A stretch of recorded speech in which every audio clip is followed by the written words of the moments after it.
Fresh fresh আমের juice খেতে কার না ভালো লাগে, তাও যদি হয় কোনো রকম প্রিজারভেটিভ ছাড়া, তাহলে তো সেটা অবশ্যই স্বাস্থ্যসম্মত।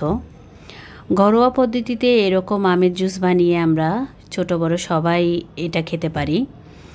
আর এই কারণেই আমি আজকে আমার ভিউয়ার্সদের সাথে আমার এই সহজ রেসিপিটি শেয়ার করব। আমি একটি ব্লেন্ডারের জাগে 3টা মিডিয়াম সাইজের পাকা আম নিয়েছি। আমগুলো আমি একটু কিউব করে কেটে নিলাম। আর এখানে আমি প্রায় 3 চামচ একটু চিনি দিয়েছি। আর বরফ দিব আমি কয়েক টুকরা, পানি দিলাম 1 গ্লাস। এবার সব কিছু আমি ভালোভাবে ব্লেন্ড করব।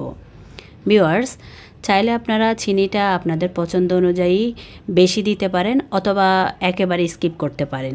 যারা ডায়াবেটিক্স পেশেন্ট আছে তারা চাইলে চিনিটা একেবারে বাদ দিতে পারেন। এবার সব কিছু ভালোভাবে ব্লেন্ড করে ঠান্ডা ঠান্ডা এটাকে সার্ভ করতে হবে। এটা খেতে খুবই মজা, আর ইনস্ট্যান্ট বানিয়ে এটা খাওয়া যায়। এটা আমি মনে করি এর থেকে সহজ কোনো আমের কোনো রেসিপি হয় না।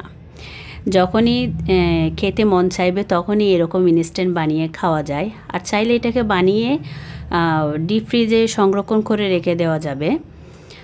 আর আশা করব আমার আজকের এই সহজ রেসিপি আমার ভিউয়ার্সদের খুব ভালো লাগবে।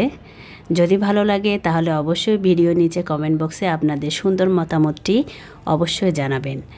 আজকে পর্যন্তই, পরবর্তীতে আবারও নতুন কোনো রেসিপি নিয়ে আপনাদের সাথে শেয়ার করব। সে পর্যন্ত সবাই ভালো থাকবেন আর আমার জন্য দোয়া করবেন। আল্লাহ হাফেজ।